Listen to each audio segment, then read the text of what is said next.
today we're going to be doing this. And we haven't done one of these in a little bit. Setting the Stage is a talk show of sorts, where usually I have a guest, but I'm going to be flying solo today, unfortunately, where we talk about any games leading up to the game that we're going to be playing. We talk about the main characters, we talk about the broader world and the broader fiction, about things that we can do excuse me, in the game, and we don't spoil if we can help it, but we do provide context for a lot of things that we're going to be seeing in the game moving forward. And Metro Exodus is a game that I've been looking forward to for months, and I've done my research on it, as I am always want to do on this channel, and I want to catch you guys up with the story so far with Metro Exodus. So let's do precisely that. And usually when we start talking about games like this, we start by talking about the characters and the setting, all of that stuff, and we're going to do that. But the first name that you guys need to know for Metro is, and I'm going to fuck this name up, and I'm very, very sorry, Dmitry Glukhovsky. Dmitry Glukhovsky is the author of the Metro series. Metro Exodus, Metro 2033, Metro Last Light, and Metro Exodus being the third installment of this series, loosely follows, I should say. I completely fucking lost my train of thought. I'm sorry. Follows loosely the storyline of these books. They are visual novels in the sense of they come from books, and they are video games, but they're not visual novels in the sense of Ace Attorney or Professor Layton and so on. These are shooters. Suspense, sometimes horror-driven shooters with a touch of mysticism and an interesting cultural commentary. Metro is a post-apocalyptic, I hesitate to say survival game, but it's in a similar vein to Fallout, but slightly less open. Metro 2033 and Metro Last Light are deceptively linear. That is not actually the case. There's a lot of choices in those games, but the choices are passive. It's not press Q to do the Paragon option and press R to do the Rebel option. It's what you do, what you just do in the cities and in the levels affects the gameplay. And this is something I wasn't aware of when I played these games. So there's a lot going on in these worlds, and it's got a really interesting system. Metro Exodus expands on that, and we'll be talking about that immediately. But before we, like I said, before we go anywhere, I really just want to say thank you, Mr. Glukhovsky, for a fantastic series. Now, Metro Exodus does not necessarily follow the books, but I believe there's four Metro books. Two of them have been translated into English. Metro 23 and Metro 2034, I believe, have been translated into English. So if you guys want to pick those up and read those, feel free to do so, because they're amazing, and I will probably be doing the same thing, possibly for book club. So there's that. As far as the characters that you're going to see in this game, or any of the previous games, the first fellow you need to meet is that fan art, or is that... Yeah, that's fan art. Hang on. The first fellow you need to know about is this guy, and I'll get a picture for you. This is Artyom. Artyom is the player character who you are in first-person perspective of for all of the three Metro games that we have seen so far. So for Metro 2033, Metro Last Light, and Metro Exodus, you are playing Artyom. A-R-T-Y-O-M.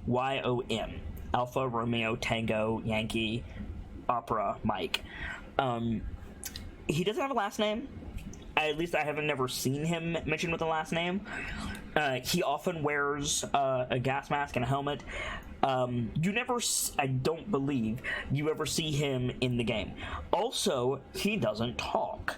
He's a silent protagonist in all of the games, and it's actually kind of jabbed at him a bit in Metro Exodus. There's a couple of times where in Metro Exodus you're on a radio, you're on a CB radio talking to your squad mates, your fictional squad mates. It's a solo game, but Artyom has friendos in the fiction out in the world, and they'll try to get his attention over the radio, and a couple of times they're just like, "We get it, you don't talk, you bastard, just say something."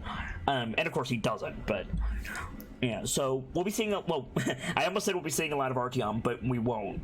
What you need to know about Artyom going into Metro Exodus is 4 things. 1, he can play the guitar, which is pretty cool. 2, he smokes. 3, he has a wife named Anna, who we will be talking about in a minute. And 4, this is probably important, he's the fucking Dovahkiin. I'm not actually kidding about that. This takes some explanation, so bear with me. By the way, these are massive spoilers for Metro Last Light. If you want to play Metro Last Light before I play Exodus on Tuesday, keep that in mind. You're going to be getting a lot of spoilers for this game. Sorry. So why is Artyom the Dovahkiin? Because he is the first representation of Human Plus, H Plus. You may have heard of that movement, More Than Human, something like that. Artyom is not a normal dude compared to everyone else in the Metro. But to explain that, I need to talk about... Hang on. I need to talk about... Perfect. I need to talk about these fuckers. This is a Dark One. Dark Ones are what you might expect. They are mutated humanoid entities that arrived after the apocalypse. So the crux of the story is America and Russia went to the ends of the earth, literally, and Armageddon happened. It's not 100% clear who struck first, but it's heavily alluded that America bombed Russia with nukes, and Russia's dead man switch tripped, and Russia's nukes flew into the air and bombed America, and eventually, at least as far as we know, the whole world went to shit. When this happened, the citizens of Moscow were driven underground into, wait for it, the subway system, aka the Metro, and the various underground stations became miniature towns and colonies, and I would say cities, but there's really not enough people. With all of the radiation and all of the bullshit on the surface, a lot of animals and plants and fungus and stuff mutated, and one of those mutations was the Dark Ones. And the closest thing that I could compare the Dark Ones to would be the Protoss from StarCraft. They are telepathic and telekinetic individuals with a hive mind, and they can phase, they can teleport, they're a Deus Ex Machina, but for the majority of Metro 2033 and Metro Last Light, they're the bad guys. They are the ultimate oh shit thing, more so than any of the other monsters in the Wasteland, more so than anything in the Metro. The Dark Ones will fuck your day up. Well, it turns out that the Dark Ones are completely Artyom's fault. Oops. See, what happened was, when everybody went down under the Metro, they did so because the surface was heavily irradiated and massively fucked up. Well, years later, and by years later I mean like 3, when it was still an awful, awful hot zone, little Artyom, who's like 8, decides, I'm gonna go up to the surface! You idiot.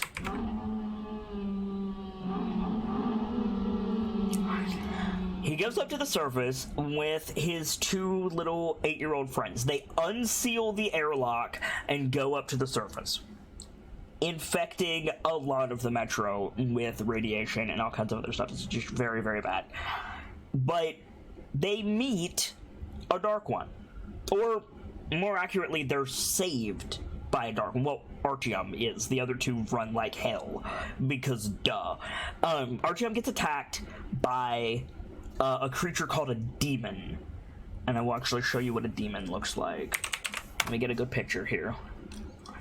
And it gets attacked by a creature called a demon, which is this fucker, who is just as pleasant as he looks. Oh, that's Artyom. Sorry, 1 second. This is a demon, and they're just as pleasant as they look. This thing attacks Artyom, and he is saved by a Dark One, which he's too young to understand, but that's really fucking weird. What it does is it makes him the Dovahkiin. It psychically imprints on Artyom and is like, hey, the humans outnumber us, you're going to kill us, don't kill us. The problem is, Artyom is 8, and he doesn't understand what the Dark One is saying, because he's not telepathic, so the Dark One makes him telepathic. But because he's human and he doesn't know about telepathy, he can't control it, and it gets repressed. The memories that the Dark One uses to communicate gets repressed. I know, it sounds crazy, that's why we do this show. So Artyom represses these memories and goes about life in the metro. And he's basically He's basically a town guard for most of his life. He's like militia military. And in the metro, his job, he's on the periphery. I mean, he's on the, not the periphery, the, what do they call it? Expanse? Frontier, maybe Frontier. But down in the metro, he's from a small station, and their primary thing is survive and deal with these things. Let me find a good picture of these guys. Deal with these boys. This is the big dog underground. If the Dark One and the Demon are the big dogs above ground, this is the bad motherfucker in the tunnels. This is a Nosalis. And it's a mutated mole, basically. And what Artyom's job was to keep his metro station, along with other dudes, safe from the Nosalises, as well as play politics. There's a lot of politics in play in Metro. Well, one day, at the beginning of 2033, Artyom is on gate duty. He's on airlock duty between the Metro lines, and the Nosalises attack the base in force. They clear it out, and one of their scouts comes back during the fight, and he says, the Dark Ones are coming. There's a shitload of them. They're coming to this station. We're all gonna die. And what the station decides to do is send somebody to a bigger station, I forget the name of the station, to get help from the Rangers. It's a long journey. And somebody needs to go there quickly, get there, and get back with help before the Dark Ones reach the base and everybody dies. Artyom volunteers. Now, mind you, at this point in the story, Artyom does not know that the Dark Ones are coming for him. And we find that out later, but right now, Artyom doesn't know that, so him leaving is the best thing for that station. But he decides to go and get help. So he treks out into the metro, and we find as the players that the metro is like dark and gritty Fallout. There's a lot of death, and the people who are alive kind of suck. There's a station there's multiple stations devoted to Nazis, literally Nazis, with the red banner and the black swastika and the, like, mind you, this takes place in Moscow, but they're devoted to the Third Reich. There's what they call communists or Reds, which are it's the darkest version of communism. So it's Stalin's communism, Chairman Mao's communism, like that, like the everybody ratting on their brother to try to get extra rations, nobody getting enough stuff, the terrible torture, that stuff. There's a bunch of that. There's a lot of just like poverty. The currency is bullets, because bullets are the most valuable thing in the metro, because there's bandits, raiders, Nosalises, and that's before you even go up on the surface. It's awful. And Artyom experiences all of this while making his way through the metro.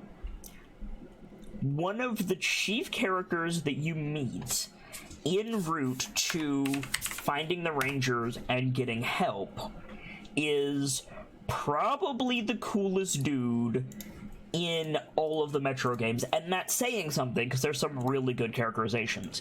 This is Khan. Khan is someone that you meet very early on. You meet him at like the second station. He saves your life. He saves Artyom from an attack by raiders, right? Just human dudes. And what we learn from Khan is that Khan is a shaman. Literally. He's like a mystic.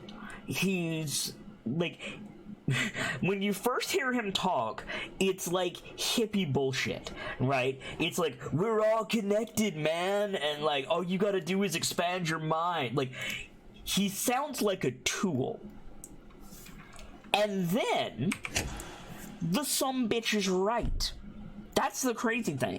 Like, in a game about post-apocalyptic survival and politics, there's this mysticism element that's legit. It's real.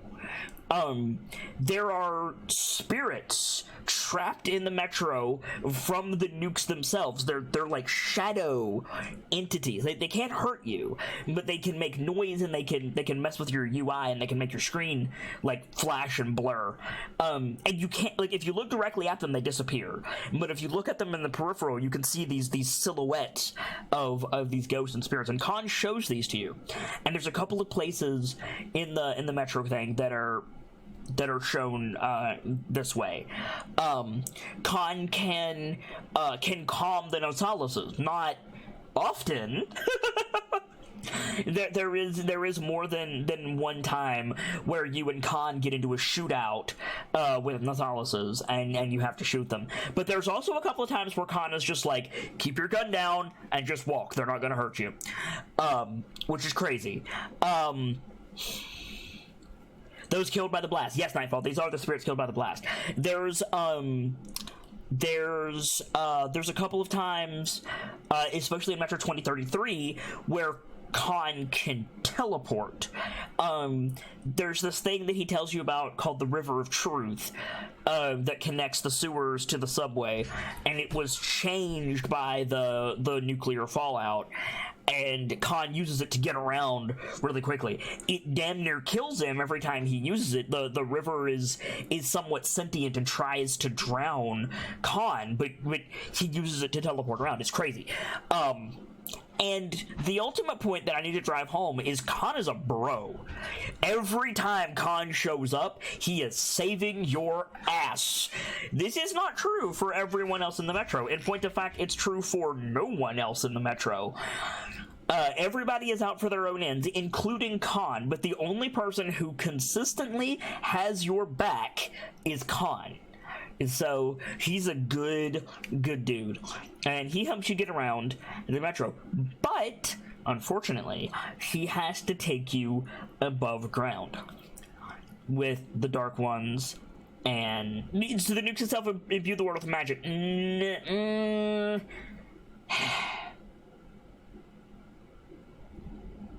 I guess any sufficiently advanced technology is indistinguishable from magic applies here in Nightfall. It's more anomalous aspects brought about by mutation of human perception in the form of like brain cancer and mutation of the world. It's a little bit unclear, but whatever it is, Khan can utilize it. But you have to go to the surface with Khan, and aside from the demons, those big winged motherfuckers, the scariest entity in video games, in my opinion, is also on the surface. That's not an official picture. Hang on. Let me find an official picture. Here we go.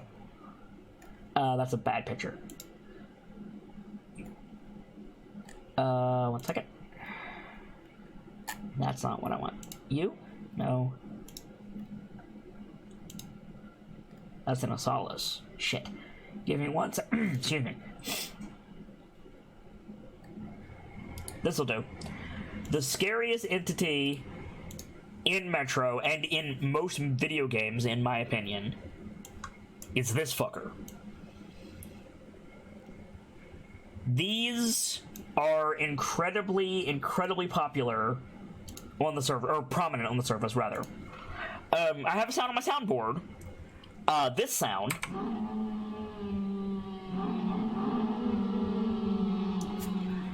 That's the sound that these things make when they see you. These are called watchmen by the denizens of the Metro. If one of them sees you, it gets up on its hind legs and it makes that noise, and every watchman in the area responds to the call.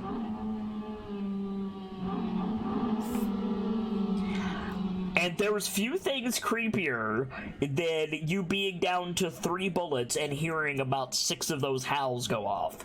It's terrifying. Legitimately one of the most disturbing enemies in the game.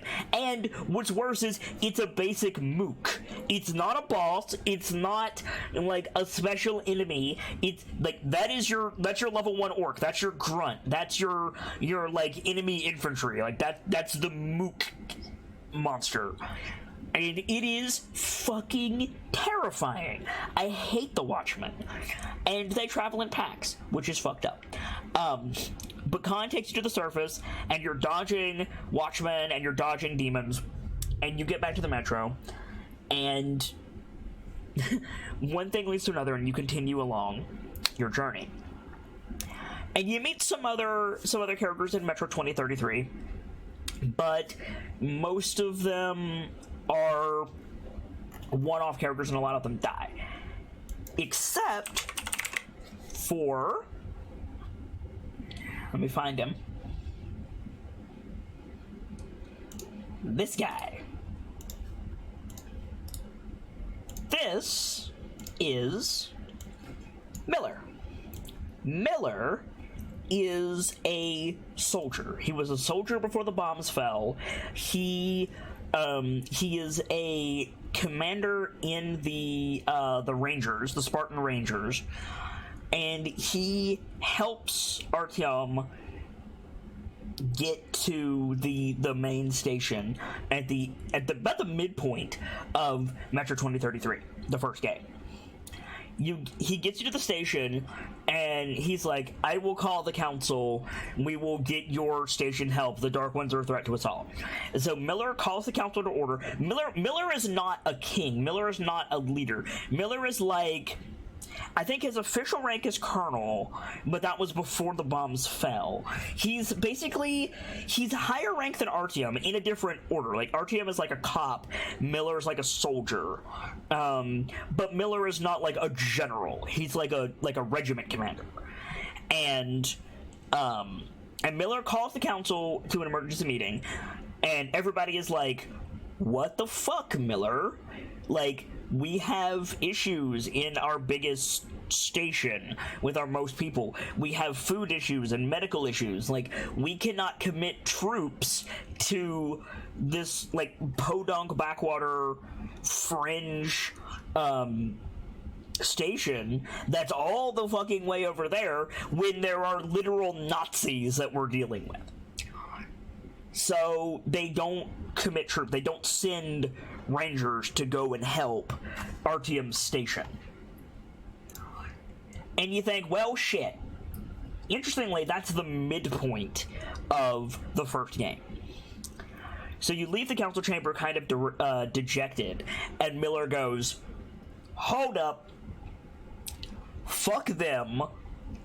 I'm sending my boys to come and help you because you're still citizens of Moscow. You're still citizens of the Metro. Like, I need the council's approval to send an army. I don't need the council's approval to send my boys. And also, we're fucking Spartan Rangers and we're badasses, so let's go. And I think, like, almost immediately, you get stonewalled. You get, like, you can't get back to where you were. Like, the Nazis have closed the tunnels or something like that. And Miller goes, all right, plan B. We're going to go up to the surface, pause for dramatic effect, and we're going to find a nuke. And we're going to launch a nuke at the Dark One's hive, and that will stop their encroachment down in the Metro. For those of you playing along at home, the Dark One hive is in Moscow, which has already been bombed, and Miller wants to find an unexploded nuke and drop it on Moscow.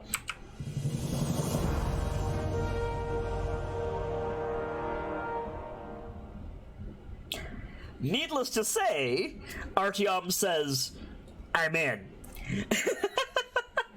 So, in order to do that, they have to do three things. They have to find a nuke, they have to prime the nuke, and they have to fire the nuke. In order to do that, they need equipment. They need the location of the nuclear bunker, they need the remote to launch the nuke, and then they need, like, the laser designator to determine where it's going to go. To get that information, they have to go to, wait for it, the library.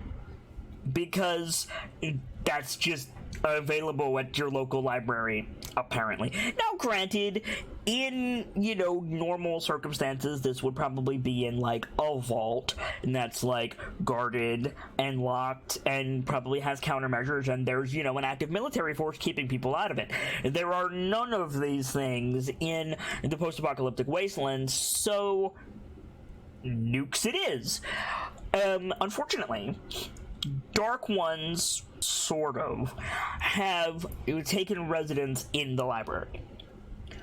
And they're called librarians. They're not as intelligent as normal Dark Ones, and they don't have as strong psychic powers, but they're invulnerable, and they don't like people. So the crux of the level is dodging these librarians, going through the library, and getting basically a book on not nuclear codes, but locations of silos. I should mention about this point, the library is on the surface. Anytime you go on the surface, and this is a big thing in Metro 2033 and Metro Last Light, anytime you go on the surface, you're on a timer. And there's so much nuclear fallout in the air and on the ground, all this stuff, that you have to wear a gas mask, you have to wear a filter. And you only have until your filter runs out to get back into relatively breathable air. Now, I don't know enough about actual nuclear radiation to say whether or not you can defeat nuclear fallout with a gas mask and that's it. As far as I know, nobody wears like lead lined armor or anything like that.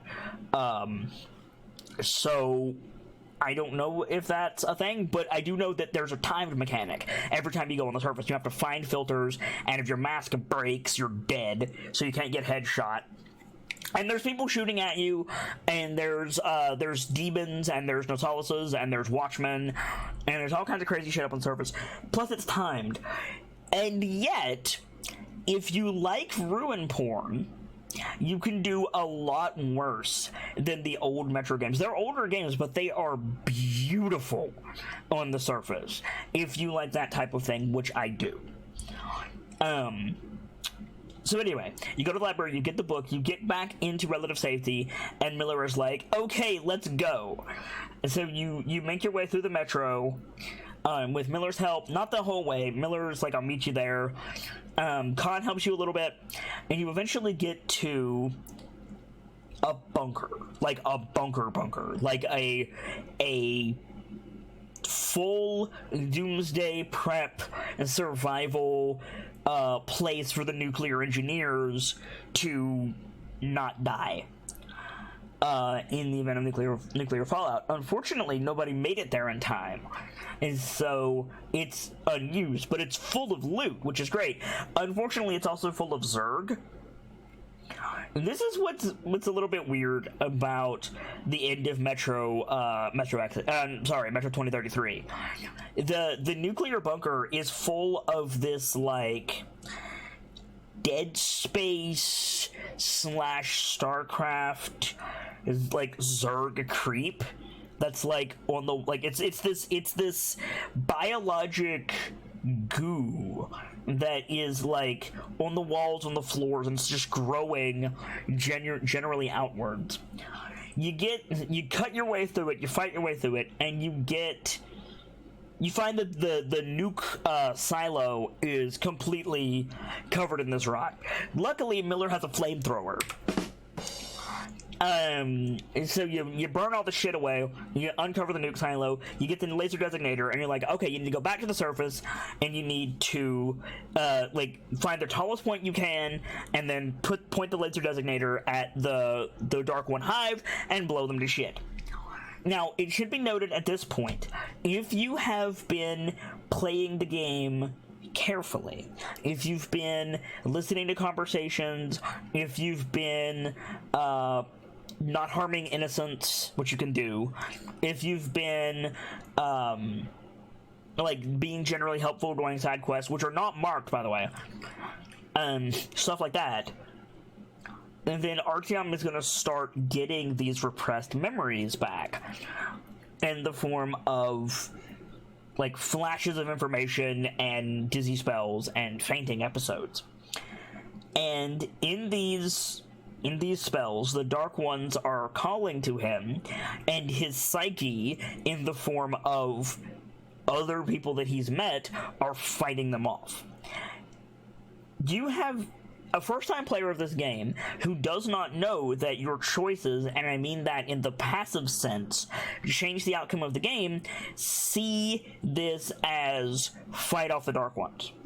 Spoiler, if you've been playing the good way through this, then Artyom, you can choose not to fight the Dark Ones. You don't have to fight your friends. You could just not fight, and you'll get the good ending where he doesn't actually blow up the hive at the end. Unfortunately, the canon ending is he does. So, since this is a channel focused on storytelling, I'll go ahead and go through the canon ending, which is, you find this high tower, you fight your way up there, Miller and his Spartans are helping you, you get attacked by a demon, you get attacked by a bunch of Dark Ones. It's this crazy fight as you're climbing the skyscraper. You get up there, the Dark Ones get into your head, and you have to, like, fight them off psychically, which you can do because you're the fucking Dovahkiin. You laze the target, drop the nuke, blow up the hive. game ends with Artyom narrating like what you see as the Zerg structure, the Zerg, like the biologic creep Zerg-like structures burn underneath you while Artyom sits on top of this skyscraper with his gas mask on, and music plays. It's a beautiful end segment. It really is.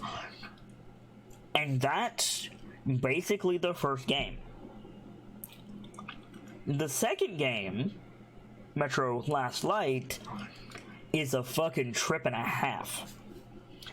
So, canonically, Artyom blew up the Dark One Hive, and Miller found the bunker where you found the Zerg, the nuke. This is a big bunker with a lot of supplies in it, so naturally, Miller moved all the Spartans into this bunker and turned it on and set up shop, because they have a fucking fortress. So, a lot of people came to join the Rangers because fucking fortress, and they're helping like wounded and stuff like that, and Miller has set himself up as kind of this how do I say, not leader. He's still not like the number one dude in charge of like Moscow or anything like that, but he's definitely like the military presence in Moscow. And you start Metro Last Light in this bunker. Things are like, it's well lit, it's clean, there's a hydroponics bay, all this stuff is new. And it's great. There's a shooting range with plenty of ammo, which is again currency. It's great across the board. Now, as you're entering the main game of Metro Last Light, the second game, the very first thing you see is Conbro. Conbro wakes you up, and he's like, Artyom, you fucked up. You killed the Dark Ones. And as a player, you're like, yeah, duh. They were attacking my metro station. They were fighting us the whole game. Of course I fucking nuked the Dark Ones. They're jerks. And Khan goes, you don't understand. They're the good guys. Now, mind you, remember, Khan is completely batshit. But the fucker is also always right, as we have seen in the first game.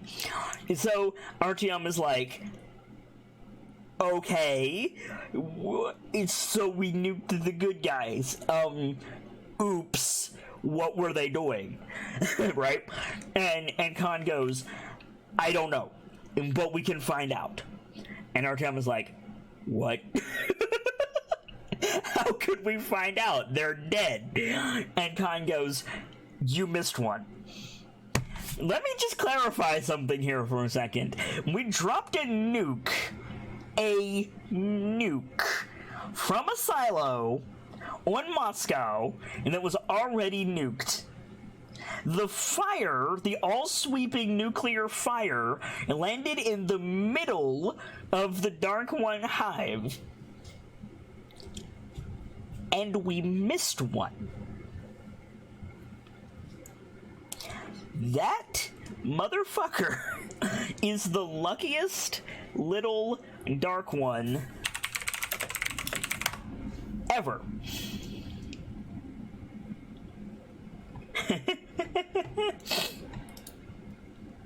Meet the luckiest little fucker, oops, ever. This, boop, is the Dark One that we missed. Notice anything?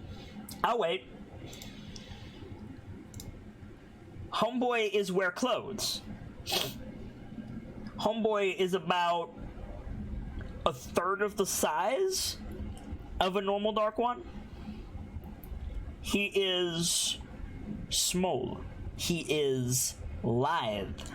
And he wears clothes. More on this little dude later. But Khan is like, you missed one. I saw it. He doesn't explain how he saw it. It's unclear if he was in the hyper irradiated like Fallout Zone, or if he saw it, capital S, because he's a shaman. But he says, you missed one, I saw it, I immediately came to get you, and you and I have to go find this thing and use him or use it to save us. And RTM is like, from what? And Khan is like, I don't know, that's why we need the Dark One. So RTM is like, alright, fine. And then we get probably the funniest exchange, in my opinion, in the entire Metro series. Which, as Artyom is agreeing to go with Khan, one of the Spartan Rangers, mind you, these are the elite soldiers of the Metro. One of them like walks by Artyom's room, and he stops and he looks in and he goes, like he double takes, like he looks in, starts to walk, comes back, looks back in, and he goes, Khan, how the fuck did you get in here? And also, you shouldn't be in here. This is a private area.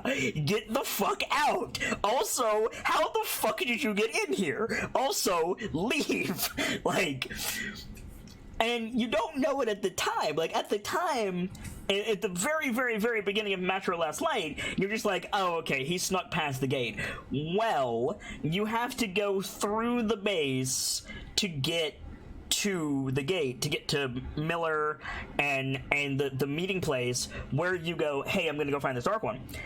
It takes like 30 minutes to get from where you are, which is the barracks, to where Miller is at the gate in the Situation Room.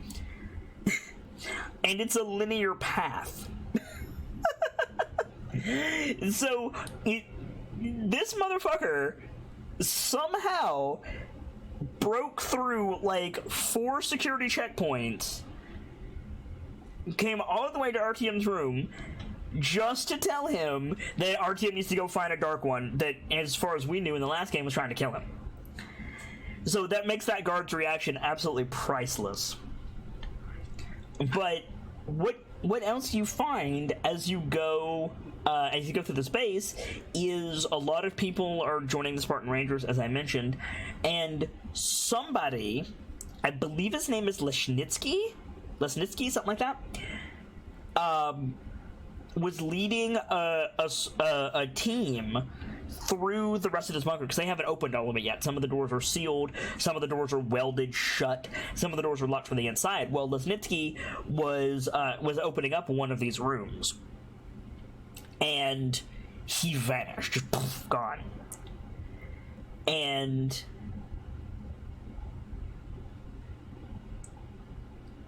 when they went to find where Lesnitsky was, they found a laboratory.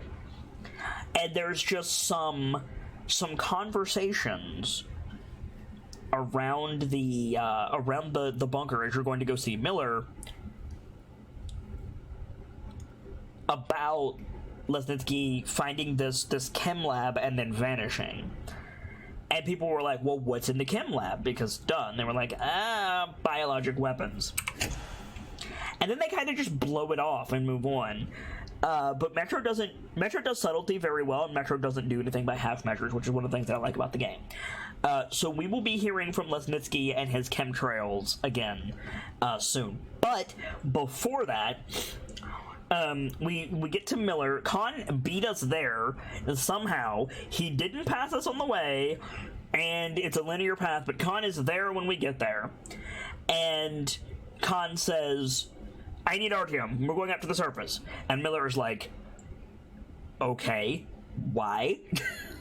and Khan is like, we missed a Dark One. And Miller is like, you're going to go kill it. And Khan's like, no, we're going to go talk to it. And Miller is like, no, you're not. Artyom, you're going to go kill it. And also, you're taking my daughter with you. And your daughter is a badass sniper lady. She is hardcore. Her name is Anna. That is not a good picture of Anna. 1 second. Doop-de-doo. Ack. Another small picture. Come on. Here we go. Anna is Miller's daughter. Boop. Way too big. That's okay. And she's the best damn marksman in the Spartan Rangers, who are, again, the elite soldier squadron of the Metro. Like, she's crazy good with a gun. And Miller is like, Anna's gonna be your backup, go find this Dark One and kill it. Okay. And so you go up to the remains of the Dark One hive. Ostensibly it's about a month or so later at this point. You go up to the Dark One hive. Your Geiger counter is going crazy, because of course it is. And you see little bro jumping around, and you give chase to him. A combination of Dark One psychic energy, flashbacks, nuclear radiation, fatigue, and I think Artyom gets shot, but don't hold me to that. You pass out. And you wake up captured by Imperials in the back of a cart, and you're going to be executed because they think you're a Stormcloak collaborator. No, you actually get captured by Nazis, which is substantially worse, but you do wake up in the back of a cart, surrounded by other Nazi prisoners who the Nazis are taking the time to destroy, which is unpleasant to say the least. You meet a fellow by the name of Pavel, who helps you escape. You can free the Nazi prisoners as you do, as you leave, which is great. Make your way to the surface, make your way away from there, and Pavel leads you to a theater station, like a station with a it was built beneath a theater, and they moved a lot of the theater stuff down, and they do shows and stuff. One thing leads to another, and you get drugged and taken to the communist station. You go from Nazis to communist immediately, and you find out that Pavel is like one of the head dudes of that station. He'd been a political prisoner, and they think that you're working for, like, they know you're a Spartan, and they think that you're working to, like, take out the communists.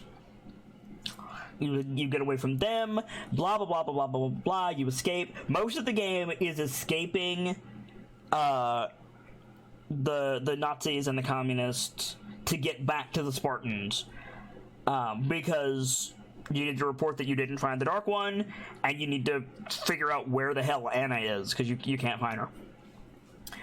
You get back to the words are hard, I'm sorry, to the Spartans eventually. It's like half the game is on the surface. It's a long way to get back to them. And Anna's there, Anna's fine, and then you get attacked. You're still on the surface, you meet them on the surface, and they're holding a church with Khan. And Khan warns of, like, impending doom. Anna gets taken. The church gets attacked by Lesnitsky.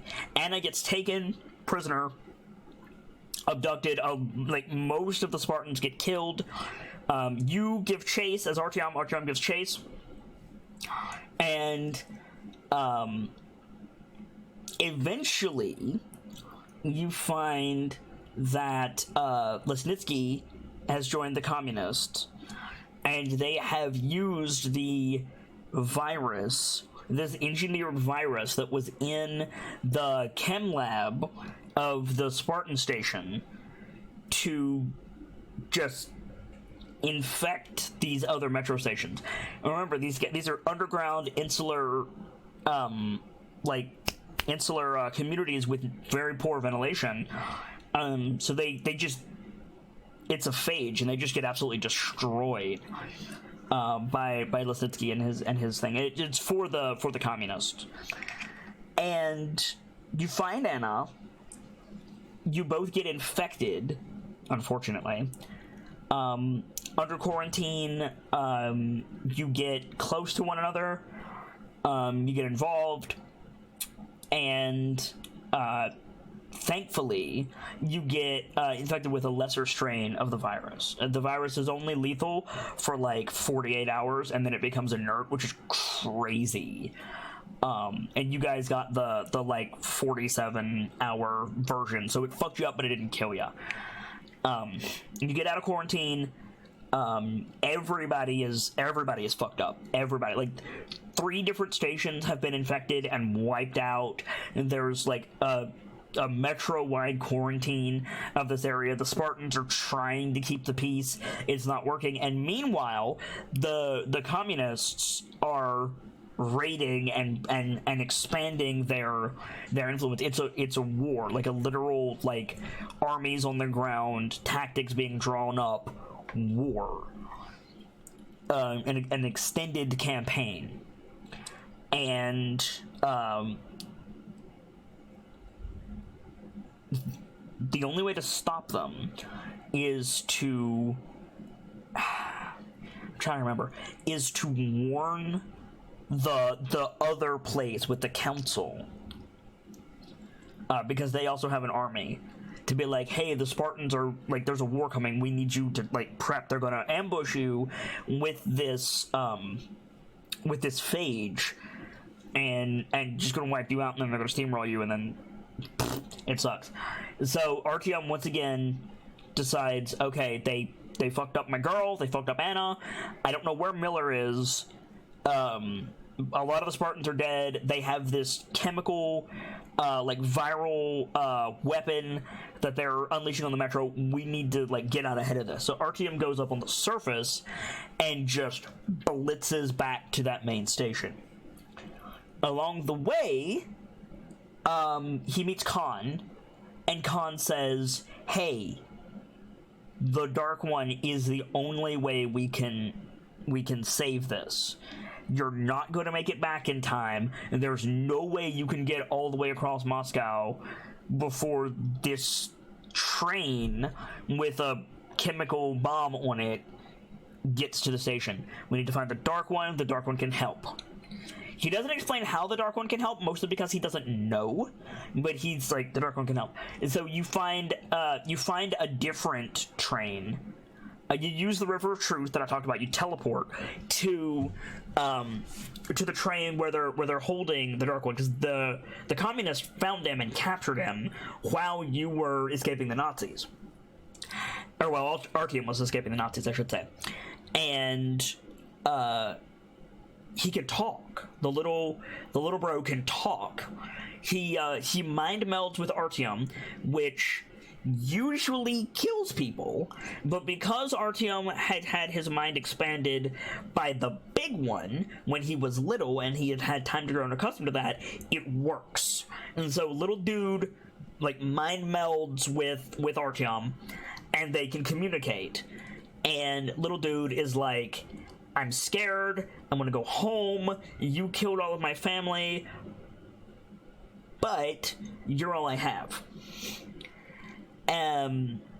Artyom helps him get out of the train, get out of the metro.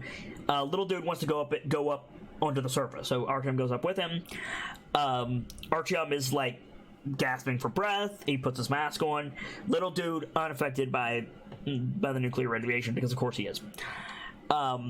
Get attacked by howlers, or sorry, I call them howlers. They're called watchmen. Get attacked by watchmen. Little dude. Thank you for the bits, Birchmila. I do appreciate it. Good to see you. Little dude gets starts giving you powers. He gives you map hacks. You can see the watchmen through walls, and you can see like the trails that they leave and when they're going to attack. They use like wolf tactics, so they like circle you and like move through the rubble and the smoke and stuff. But little dude can help you see them. And in some very, very good visual storytelling, the the Watchmen realize that you can see them. They know that you're a human, you shouldn't be able to do that, and they back off. And little dude says, like, they don't understand why you can see, they're afraid. You follow little dude for a long time on the surface. Mostly, he talks about the Dark Ones. You get some lore on the Dark Ones. Not a lot of it is relevant. They are people, but not in the... They're not human. They're people, but they're not human. And they were trying to make contact with humans for, like, they're benevolent. It was for mutual advancement, like a sharing of ideas. Unfortunately, the Dark Ones can't talk to people. They kind of melt their brains and kill them. And they're trying to communicate with people, but they're just overloading people's brains, and they're learning how to do it, but there's death on the way, which is naturally scaring the shit out of the people in the metro. Well, little dude is explaining all this to Artyom. It explains that, like, the creatures of Moscow are not evil, and they're just animals. And his one of his things he can do is he can, like, feel empathy. He can tell when a Watchman is hungry or when a Watchman is scared, and he knows to avoid it when it's hunting. Likewise, the demon, he can tell when the demon is being a problem. The thing about it is the demon is always a problem to him. Like, it's, quote, it's always red, dangerous. Which is cool, but he's leading you around and showing you these different creatures, talking to you about this stuff. And meanwhile, like, in the back of your mind, you're like, I need to go and warn the station about the incoming chemical attack. And little bro kind of understands, but also kind of doesn't. But he's not, like, kicking on a snail's pace, but he's also not really concerned about the thing. And eventually you meet other people, and little bro says, like, they can't see, he can turn invisible, that's another thing, and he's like, they can't see me, but they can see you, red, danger, angry. And so he helps you, like, fight off a bunch of humans with the same, like, map hacks that he used for the Watchmen, including Pavel, again, the like, commander, one of the commanders of the communists. And you fight him off. You fight off probably one of the most iconic creatures in Metro. You meet him with little dude. Little dude does not know what this is, and he's interested, which causes problems.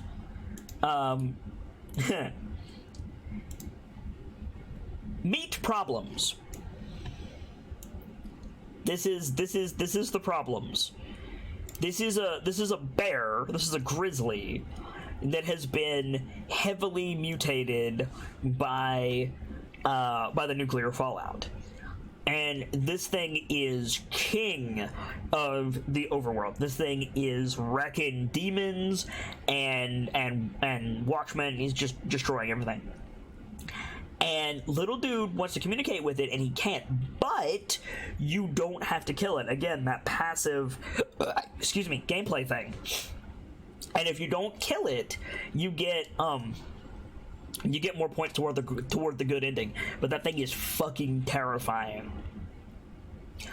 And you get through all of this stuff, and eventually you meet up with Khan. And Khan is like, you found the little dude. And Artyom is like, yeah. And little bro is like, who are you? And Khan is like, don't worry about who I am. Where are the others?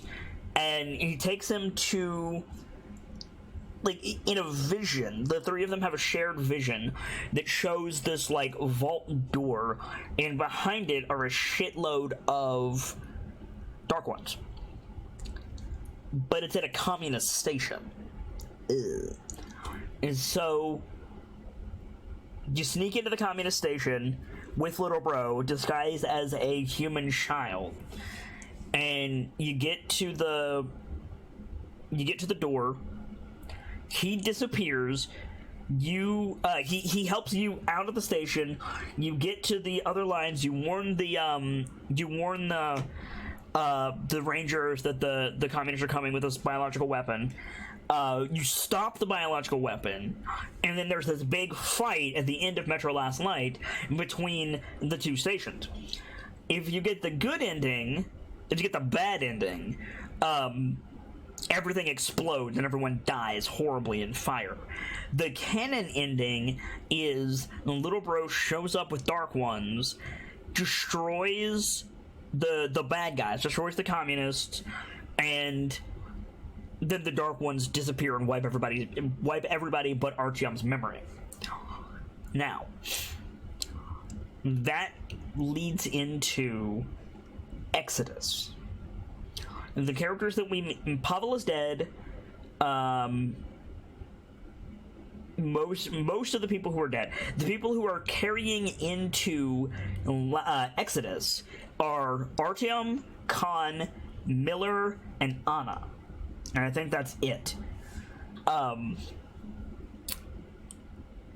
Exodus takes place 2 years, I think, after Last Light.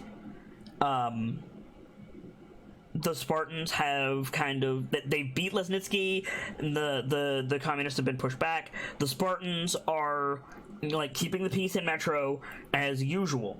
Artyom and Anna are married, and and Miller unfortunately lost his legs in the fight with the communists at the end of Last Light, but he's got some really cool prosthetics in Exodus. And the only other thing that you guys need to know is, aside from the Spartans and the communists and the Nazis and all of these other people, one of the names you need to know is Hansa. Hansa is a merchant conglomeration, if you will. We met them a little bit in Last Light. They're a community or a group of communities in the Metro, again, same as the Nazis and the Spartans and all this stuff. The Hansa do mercantile stuff. They go around, they loot, they sell what they find. They have a lot of equipment, but they're loath to part with it because, again, they're very, very, very capitalistic. Think of them as the Trade Federation from Star Wars. That's the Hansa. And the Hansa are very important in Exodus, but I won't explain why. And so that is basically what you need to know for today. Questions? Anybody have any questions about what I said or about Exodus? Bear in mind, I'm not going to spoil anything.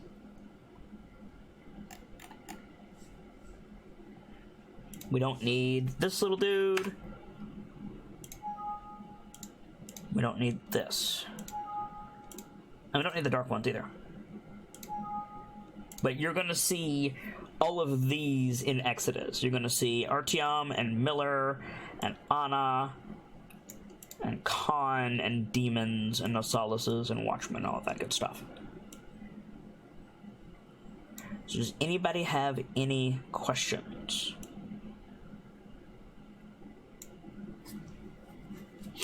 Now is the time to bring them forward, if you do. And if not, that's okay too.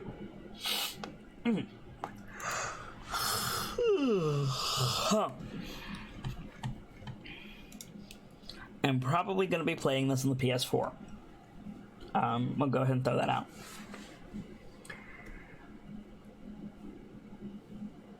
I can't really talk about the story of Exodus because it's a departure from the other Metro games, and that's really all I can say.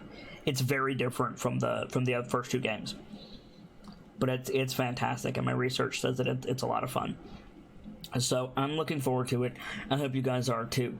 If there's not any questions, then I have to wrap the stream, which is, fair. I usually wrap up pretty early in when I do a setting the stage. We will not be playing Metro Exodus until Tuesday. I'm off tomorrow. I've got Tabletop Prep and Souls of Iron on Monday, and then Tuesday we'll be starting Exodus, and I'm deciding if I want to play it on PC or PS4. I'm probably going to play it on PS4. So there's that. I guess that's it then. I'll be back in about 4 hours, 3.5 hours for our tabletop game, our Little Adventure, which takes place every Saturday for the next couple of Saturdays. And yeah, I think we are prepared as much as we can for Metro Exodus. So I don't do a full outro when I end early, especially not when I end this early. But I want to thank you guys for being here. I hope this was a good way to start this off. And well, I guess as always, there's always more stories to tell. And hopefully I'll see you this evening for a little adventure, but if not, hopefully I will see you Tuesday as we start our Exodus with a new chapter. See you soon, guys.